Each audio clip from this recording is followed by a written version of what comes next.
Isaías, o livro que fala sobre o sofrimento do servo do Senhor. No capítulo 58, leremos os primeiros 7 versículos. A palavra de Deus diz assim: grite alto com todas as suas forças, grite alto como o som da trombeta. Fale ao meu povo Israel sobre a sua rebeldia e seus pecados. Apesar disso, agem como se fossem piedosos. Vêm ao templo todos os dias e parecem ter prazer em aprender a meu respeito. Agem como nação justa, que jamais abandonaria as leis de seu Deus. Pedem que eu atue em favor deles e fingem querer estar perto de mim. Dizem: jejuamos diante de ti, porque não prestas atenção. Nós nos humilhamos com severidade e tu nem reparas. Vou lhes dizer por quê, eu respondo. É porque jejuam para satisfazer a si mesmos. Enquanto isso, oprimem seus empregados. De que adianta jejuar se continuam a brigar e discutir? Como com esse tipo de jejum, não ouvirei suas orações. Vocês se humilham ao cumprir os rituais, curvam a cabeça como junco ao vento, vestem-se de pano de saco e cobrem-se de cinzas. É isso que chamam de jejum? Acreditam mesmo que agradará ao Senhor? Este é o tipo de jejum que eu desejo. Soltem os que foram presos injustamente. Aliviem as cargas de seus empregados. Libertem os oprimidos. Removam as correntes que prendem as pessoas. Repartam seu alimento com os famintos. Ofereçam abrigo aos que não têm casa. Deem roupas aos que precisam. E não se escondam dos que carecem de ajuda. Como nós sabemos que o nosso cristianismo é verdadeiro? Como a gente sabe que de fato a gente tem um relacionamento com Deus de verdade? Não é essa a certeza que mais importa? É ou não é? Todo o resto não tem consequências eternas. Mas sabermos se temos um relacionamento verdadeiro com Deus tem consequências eternas. Essa é uma certeza que todo mundo precisa ter. Não é uma coisa que a gente brinca. Não é uma coisa que pensa, eu vou investir em tal ação, porque talvez ela suba e eu vou ganhar dinheiro. Não, é uma certeza muito a mais importante. Como podemos ter certeza que temos de fato um relacionamento com Deus? Eu quero dizer que, infelizmente, nós temos olhado para os lugares errados para responder essa pergunta. A maioria, se não todos nós, temos olhado para lugares errados para responder essa pergunta. Procuramos essa certeza onde não deveríamos. Olhamos para as nossas atividades religiosas. Olhamos para o nosso desempenho religioso. É aí que nós olhamos quando nós queremos saber se temos um relacionamento verdadeiro com Deus. Eu quero defender que não é para esse lugar que nós devemos olhar. O povo de Israel no passado fez a mesma coisa. E Deus disse: vocês não têm um relacionamento comigo. O resumo do texto que nós lemos é Deus exortando o profeta a falar contra Israel. Porque Israel era uma nação pecadora. Só que enquanto isso, eles estavam agindo de maneira hipócrita, como se não fossem pecadores. Eles jejuavam, enquanto ao mesmo tempo eles eram egoístas e opressores. E Deus diz: por essa razão eu não ouvirei vocês. O jejum que me agrada. E aí, então ele vai falar sobre justiça social. E eu quero falar nessa noite justamente sobre isso. Sobre justiça social. A importância dela, o significado de justiça social e, por último, como nos tornarmos pessoas que fazem justiça. Primeiro, a importância, depois o significado e, por último, como fazer. É sobre isso que nós falaremos esta noite. Em primeiro lugar, a importância da justiça social. Eu creio que você vai perceber que ela é mais importante do que geralmente a gente está acostumado a lidar. O versículo 2 começa descrevendo um grupo de pessoas de Israel que não estão vivendo, ou que na verdade estão vivendo a sua religião e vivendo como pessoas moralmente boas. O texto diz que eles estavam vivendo assim. E então, no versículo... Quer ver? Vamos ler, vamos acompanhar lá. 58, versículo 2. Apesar disso, eles agiam como se fossem piedosos. Ou seja, eles estavam agindo como se fossem piedosos. Eles iam ao templo todos os dias. Eles iam cultuar a Deus todos os dias, não uma vez na semana. Todos os dias. Eles eram pessoas religiosas. E eles até pareciam, externamente falando, pareciam ter prazer em aprender sobre Deus. É a imagem do cristão bom. Vai na igreja todos os dias. Parecem ter prazer em aprender as coisas do Senhor. Agem como se fossem piedosos. O texto continua dizendo que agem como uma nação justa que jamais abandonaria as leis do seu Deus. E ainda oram. Eles pedem que eu atue em favor deles. E ainda fingem querer estar perto de mim. Pelo menos no exterior, eles parecem querer estar perto de Deus. E então, no versículo 3, a primeira parte, Deus diz que eles se questionam. Por que Deus não os ouve então? Eles são bons religiosos. Eles são pessoas que estão indo no templo todos os dias. Por que Deus não está escutando esse povo? E Deus responde o porquê não. No final do versículo 3 até o versículo 5, Deus responde: é porque jejuam para satisfazer a si mesmos. Vocês são egoístas. Vocês fazem as suas práticas religiosas enquanto vocês estão preocupados apenas consigo mesmos. Enquanto isso, vocês oprimem os seus empregados. E ele pergunta: o que adianta jejuar assim? Vocês se humilham ao cumprir os rituais, vocês curvam a cabeça de vocês, vocês vestem-se de pano de saco e cobrem-se de cinzas.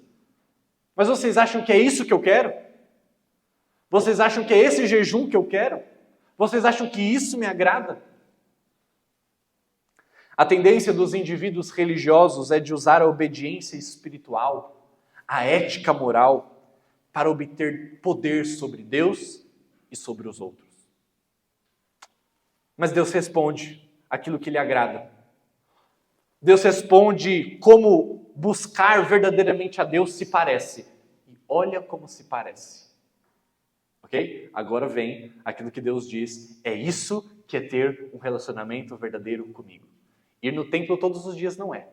Se fingir de piedoso não é. Fingir que tem prazer em mim não é. Mas eu vou falar como se parece ter um relacionamento comigo. Versículos 6 e 7. Este é o tipo de jejum que eu desejo. Soltem os que foram presos injustamente. Aliviem as cargas de seus empregados. Libertem os oprimidos. Removam as correntes que prendem as pessoas. Repartam seu alimento com os famintos. Ofereçam abrigo aos que não têm casa.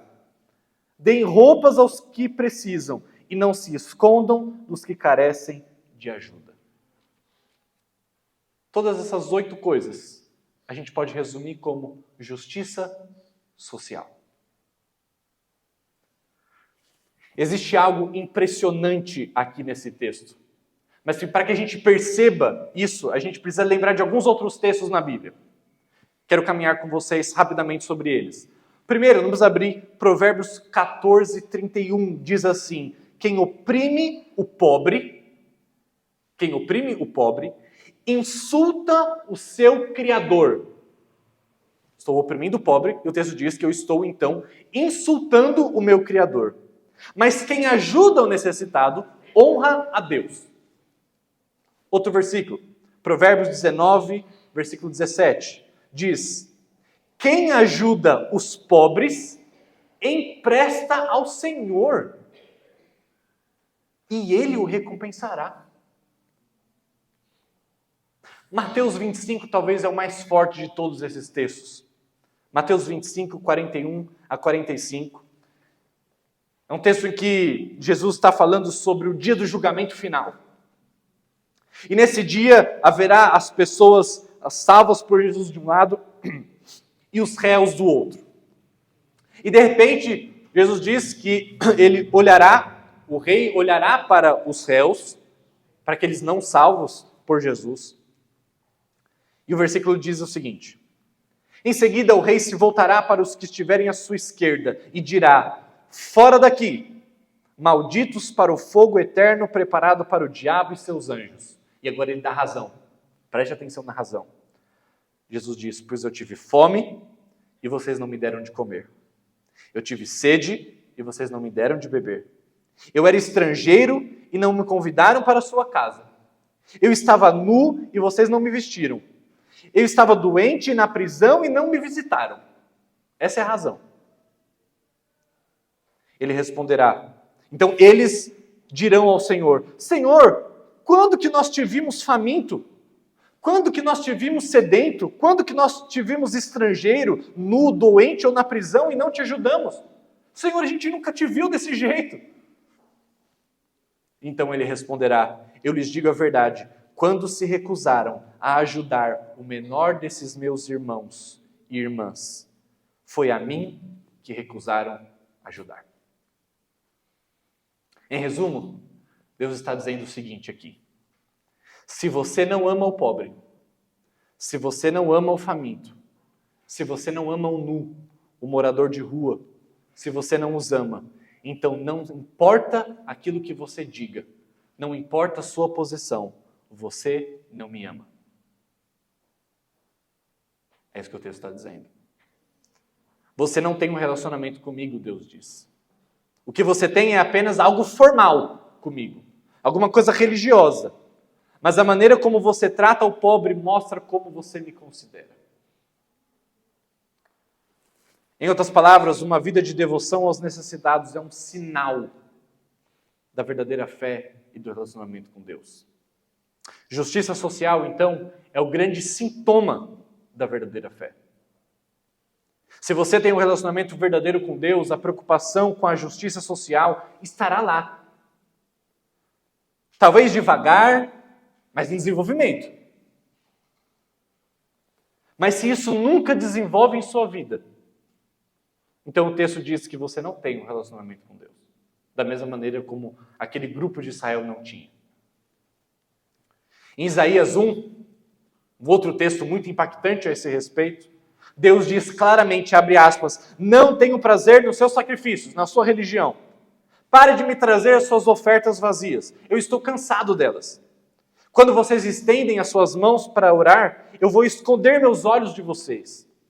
Busquem a justiça ao invés disso. Encorajem os oprimidos, defendam a causa dos órfãos, intercedam pelas viúvas. Se vocês não têm isso, vocês não têm a mim. Vocês pensam que têm, mas vocês não têm. Isaías capítulo 1. Pergunta para vocês. Por que Deus diria que uma profunda preocupação com justiça social, uma profunda preocupação pelos pobres e oprimidos, está diretamente ligada ao relacionamento com Ele? Por que uma coisa tem a ver com a outra? Porque isso é um sinal inevitável de um relacionamento amoroso com Deus. Porque essas coisas estariam interligadas a princípio de conversa.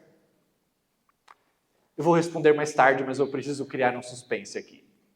Em primeiro lugar, então a importância da justiça social é que por meio dela, ou da falta dela, percebemos qual é o nosso verdadeiro relacionamento com Deus. E não, geralmente, para onde nós temos olhado, que é para os aspectos religiosos. Você é um crente? Sou, eu vou todo dia na igreja. Opa, Deus nos ensinou a não olhar para esse lugar.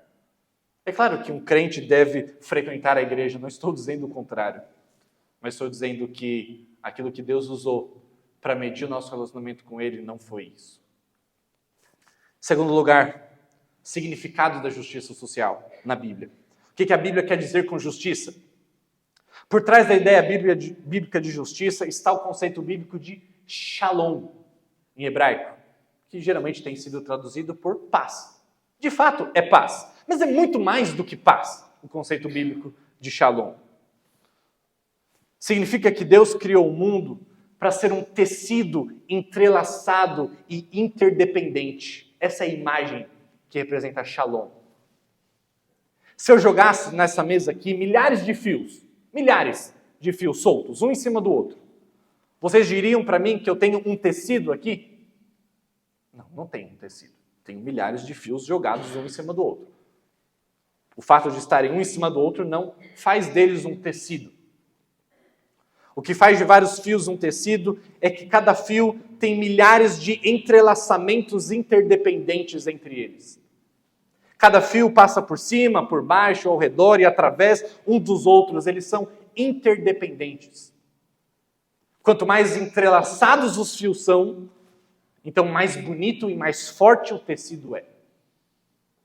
Essa é a imagem de shalom na Bíblia. De acordo com a Bíblia, todas as entidades do mundo foram criadas por Deus para existir de forma interconectada. Em vez de serem meras identidades isoladas, fomos projetados para formar uma teia de relacionamentos, coesa e interdependente. Essa interconexão entre os fios é o designer intencional e o propósito por detrás de toda a criação do mundo.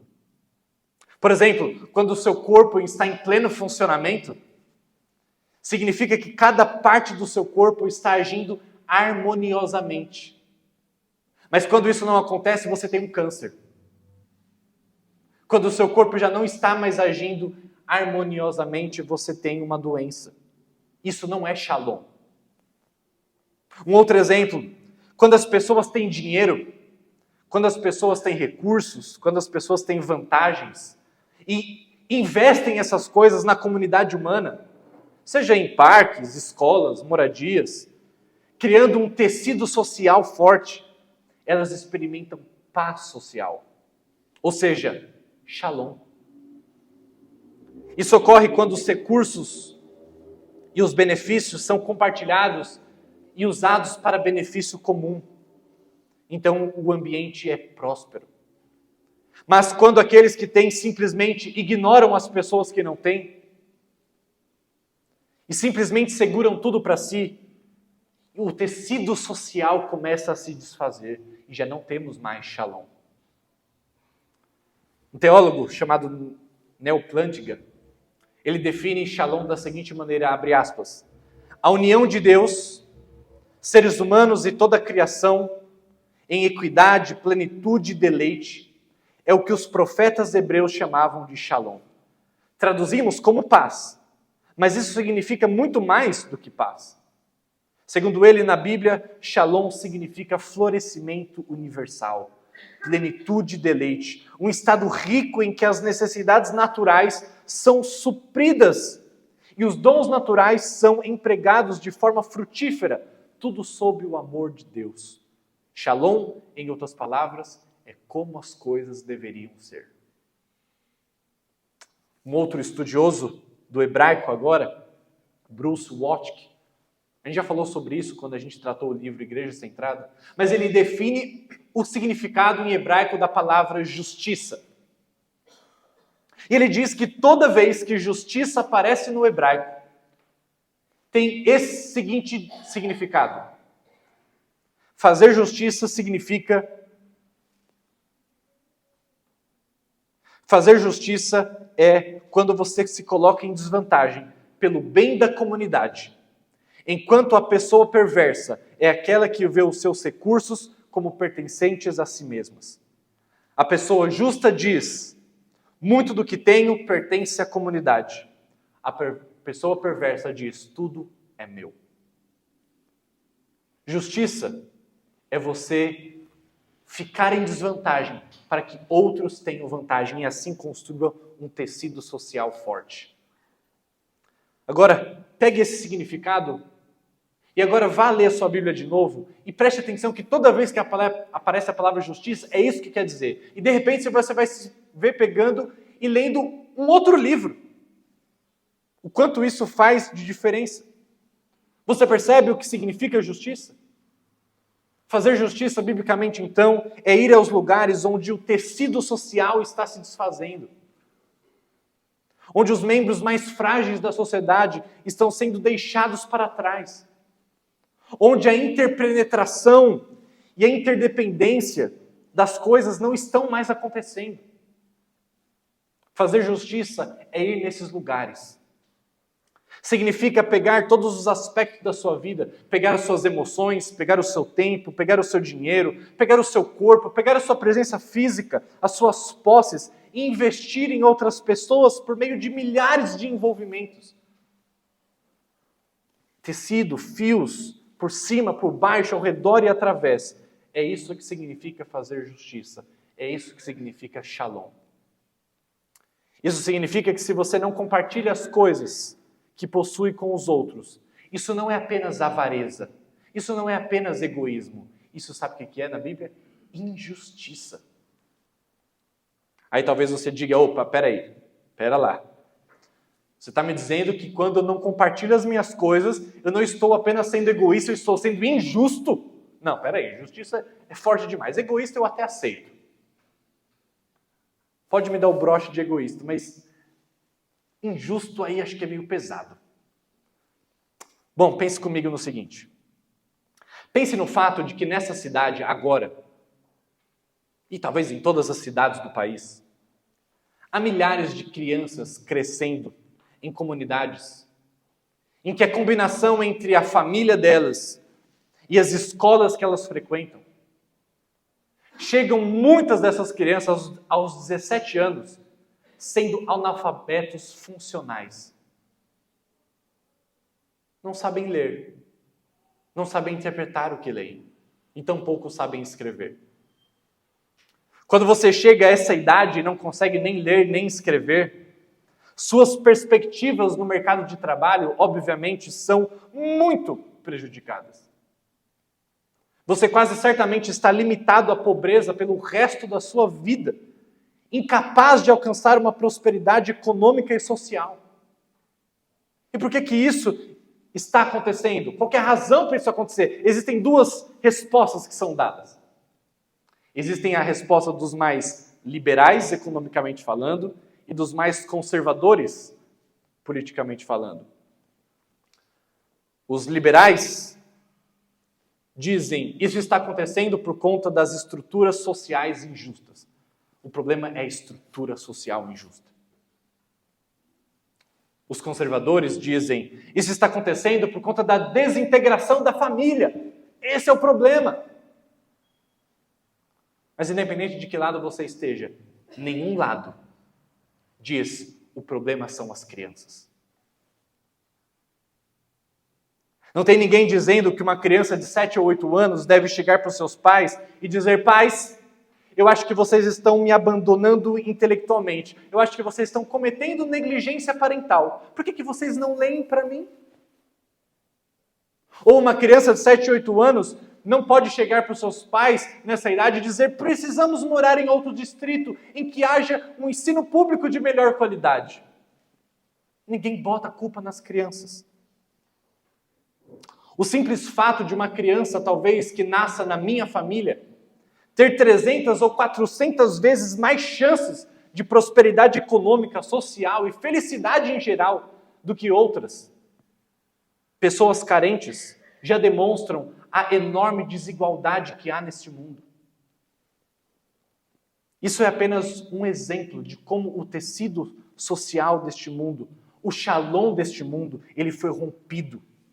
Isso é apenas um exemplo das injustiças que acontecem nesse mundo. Portanto, se eu não compartilhar, preste atenção, esse é o meu objetivo. Se eu não compartilhar as vantagens que este mundo injusto me proporcionou com essas pessoas, isso por si só é injusto, não é? Quando eu tenho muito mais chances e muito mais vantagens do que outra pessoa que aos 17 anos nunca aprendeu a ler e escrever, quando eu não compartilho dessas vantagens que eu recebi com ela, isso não é injusto? Deixa eu te perguntar uma coisa muito importante agora. Diante de tudo isso que a gente ouviu até aqui, Você já está se sentindo culpado? De 0 a 10, quanto? Quanto culpado você está se sentindo? Eu, bastante. Mas eu quero dizer uma coisa para você. Se esse sermão tivesse o objetivo de jogar culpa nos seus ombros, ele não serviria para nada. A culpa não resolve nada.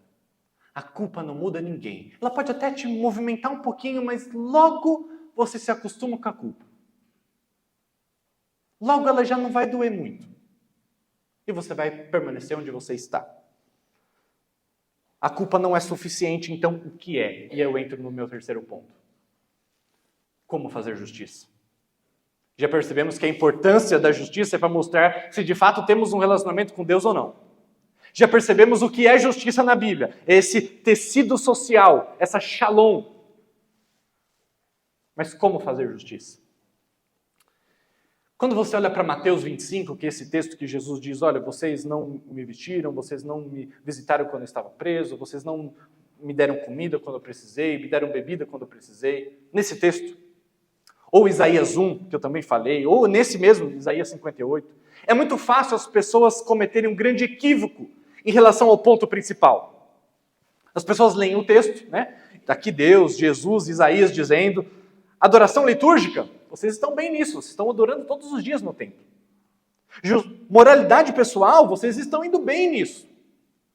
Justiça social, não, justiça social vocês estão maus. Aí o que a gente interpreta o texto? Opa, a minha lista não era grande o suficiente. Eu estava indo para a igreja, eu estava agindo moralmente, né, no sentido pessoal, mas faltou uma coisa na lista, faltou justiça social. Deus, espera aí, eu vou adicionar aqui, eu já vou corrigir. Esse é um entendimento errado do texto. Era esse o problema que estava acontecendo na época. Eles estavam agindo e querendo alcançar a Deus pelos seus próprios méritos, pelos seus próprios esforços. Se é isso que você pensa, se é quando você cumprir o cuidado com os outros que Deus vai te dar um lugarzinho no céu, então você está errado. Você perdeu todo o sentido dessa passagem.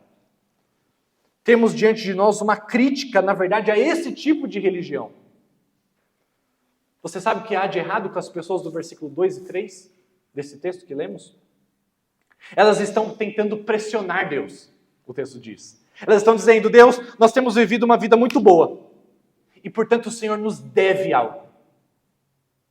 O egocentrismo do coração humano, que é o modo padrão de como nosso coração funciona, é que está tornando o mundo bagunçado como ele está. E de forma alguma o mundo pode ser, essa bagunça pode ser amenizada por nossa religião.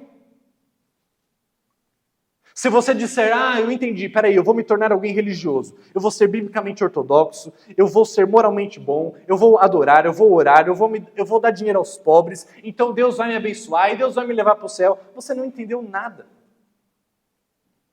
Você não apenas fez nada para mudar o egocentrismo fundamental do coração humano. Porque esse tipo de raciocínio, na verdade, ele retroalimenta o egoísmo. Ou seja, eu vou fazer isso, eu vou ajudar o pobre, eu vou ir para a igreja, eu vou fazer isso, porque Deus vai ter que me recompensar, porque Deus vai ter que me dar alguma coisa em troca. Eu ainda estou pensando em mim. Eu não estou pensando no pobre, eu não estou pensando em Deus, eu estou pensando tão somente em mim. Pense sobre isso, se você faz o bem aos pobres, se você leva uma vida moral, se você lê a Bíblia e ora, você não está fazendo isso por causa de Deus. Não está fazendo isso por causa dos pobres. Não está fazendo isso por conta da bondade em si. Você está fazendo isso por si mesmo, por egocentrismo, se você pensa desse jeito. E isso não ajuda nada. Quer ver uma aplicação prática aqui? Você percebe que grande parte da maneira como tentamos fazer as pessoas serem boas é assim? Pense em como tentamos, por exemplo, fazer as crianças a serem honestas. Sempre fazemos isso com base em alguma forma de egocentrismo. Aumentamos o egocentrismo delas para tornar as crianças mais honestas. Ou por meio de duas formas. Ou por meio do medo, ou por meio do orgulho. a gente diz coisas como essas para crianças. Fale a verdade, ou você vai acabar preso. Ou, uma versão religiosa dessa frase é: fale a verdade, ou Deus vai te pegar, Deus vai te castigar. Ou motivando as crianças pelo orgulho: fale a verdade, para você não ser como essas pessoas feias por aí. Mas sabe por que isso não adianta? Preste atenção, sabe por que isso não adianta? Porque é justamente por causa do medo e do orgulho é que as pessoas mentem. Nós mentimos por conta do medo e por conta do orgulho. E a gente quer ensinar as crianças a não mentir justamente pelo medo e pelo orgulho. Por isso não funciona. Mas então, o que pode tornar as pessoas justas? Se não é o medo, se não é o orgulho, se não é o egocentrismo, o que é que pode tornar as pessoas justas? A resposta é simples. Sabe o que é? A beleza. O conceito de beleza aqui, ele comporta outras coisas também, mas é a questão daquilo que você sente diante de algo belo. Da alegria que você sente diante de algo que está ali, aquilo que é um fim em si mesmo e não um meio para você conseguir outra coisa. Inclusive, o texto que nós lemos aqui na liturgia, no Salmo 27, não é isso que o salmista diz? A única coisa que eu peço e o meu maior desejo é contemplar a beleza. Não é isso que ele fala?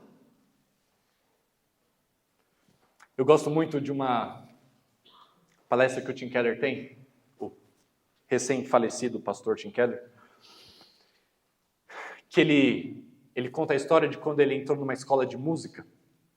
Nessa escola de música ele precisava, para fazer uma prova, ele precisava escutar muito Mozart. Muito, porque ele precisava na prova identificar melodias e tal. Então ele fazia muito isso. Ele escutava muito Mozart o dia inteiro, porque então ele passaria nisso, então ele conseguiria alcançar os níveis que ele precisava, então ganharia muito dinheiro por conta disso. Então ele escutava Mozart muito para poder ganhar dinheiro depois, na faculdade.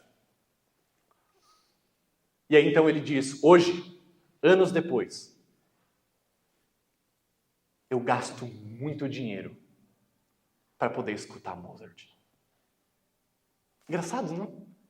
Antes ele escutava muito Mozart para ganhar muito dinheiro.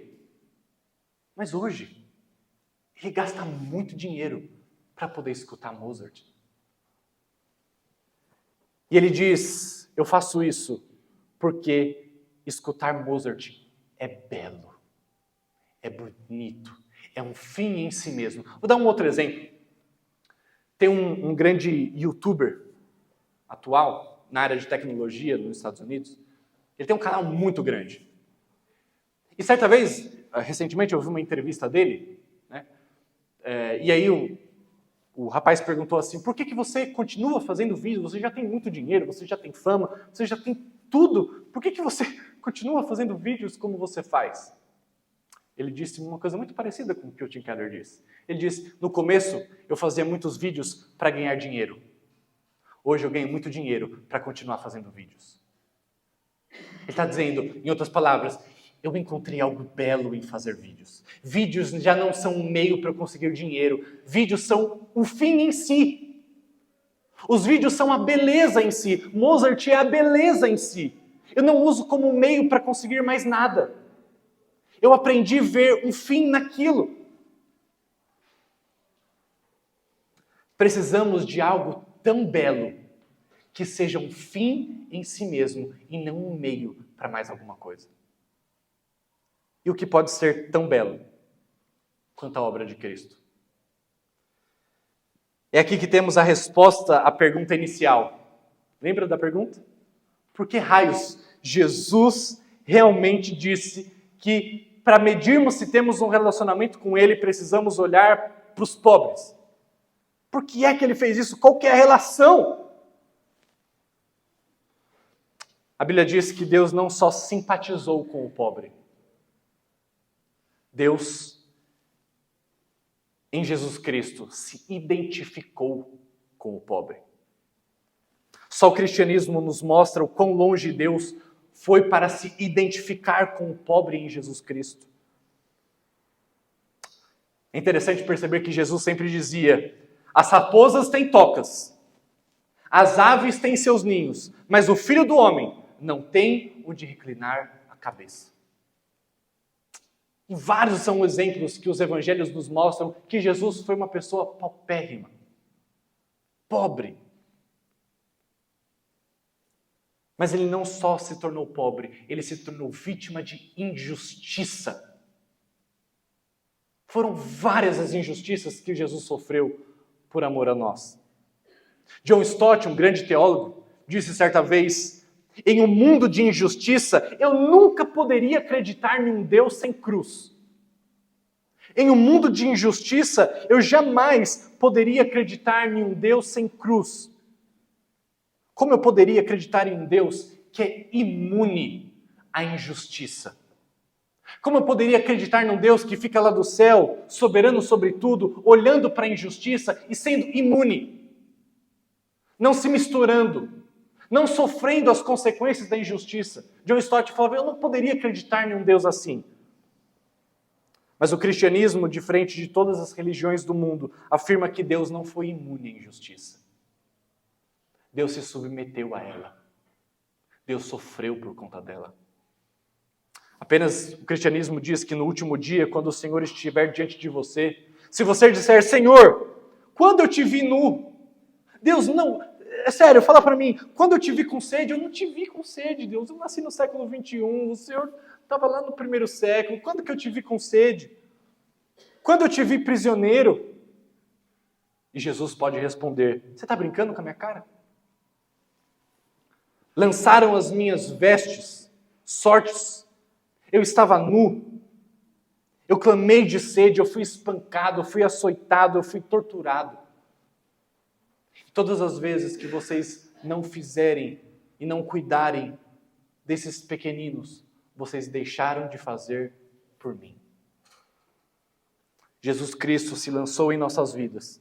Ele pegou os fios da sua glória, a um custo infinito para si mesmo, e se entrelaçou em nossa vida.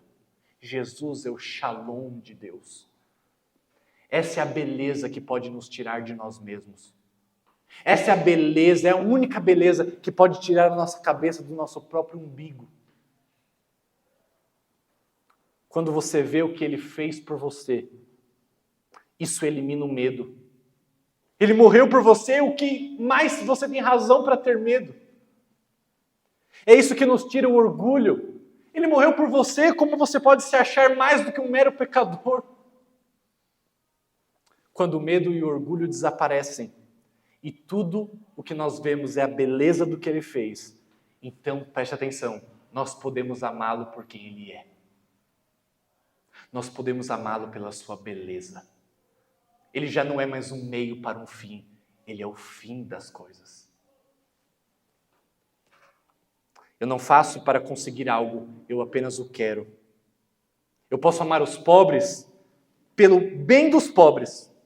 Eu posso amar a Deus pelo bem de Deus e não mais por algo que eu possa receber. Essa é a beleza que pode transformar o nosso coração, que vai nos libertar de sermos ensimesmados. Não é interessante que a experiência mais profunda da graça seja justamente aquilo que nos leva à justiça? Vou repetir, não é impressionante que justamente a experiência mais profunda da graça é aquilo que nos leva a fazer justiça? A graça nos leva à justiça. Eu termino dizendo que Jesus se colocou em desvantagem para que nós tivéssemos vantagem. E, portanto, quando olhamos para essa beleza, somos libertos para fazer o mesmo. Vamos orar. Senhor Deus, nós reconhecemos, Pai, que tantas são as vezes que temos vivido uma religião, uma religiosidade como o povo de Israel. Temos avaliado o nosso relacionamento com o Senhor por meio dos nossos feitos religiosos, por meio das nossas presenças ao culto, por meio da nossa vida moral, pessoalmente. Mas temos negligenciado, Pai, aquele verdadeiro jejum que o Senhor se agrada, que é cuidarmos dos oprimidos, dos pobres, dos famintos, dos sem-teto, daqueles que necessitam, em todos os sentidos, não apenas financeiramente falando, mas emocionalmente, espiritualmente, em todas as possibilidades que um ser humano pode ser pobre e carente. Temos negligenciado isso. Temos falhado, Deus. E nessa noite nós estamos conscientes do quanto isso é importante, de quanto esse sinal precisa ser avaliado em nossas vidas. Somos alertados sobre o teu projeto com a Shalom. Fomos alertados sobre a tua justiça. E fomos alertados que nós não conseguimos por nossos próprios meios. E por isso precisamos ser cativados pela tua beleza. Precisamos ser encantados pelo teu amor, pela tua justiça. Por um Deus que sofre injustiças por amor a nós. Que sofre desvantagens para que nós tenhamos vantagens. Deus, ajuda-nos a imitá-lo. Mas ajuda-nos primeiro a percebermos que fomos alcançados por Ti. E que nada do que fizermos será comparado ao que o Senhor fez por nós. Ajuda-nos a fazer aquilo que necessitamos por alegria, por beleza, por percebermos nessas coisas um fim em si mesmo e não um meio para alguma outra coisa. Assim oramos em nome de Jesus. Amém.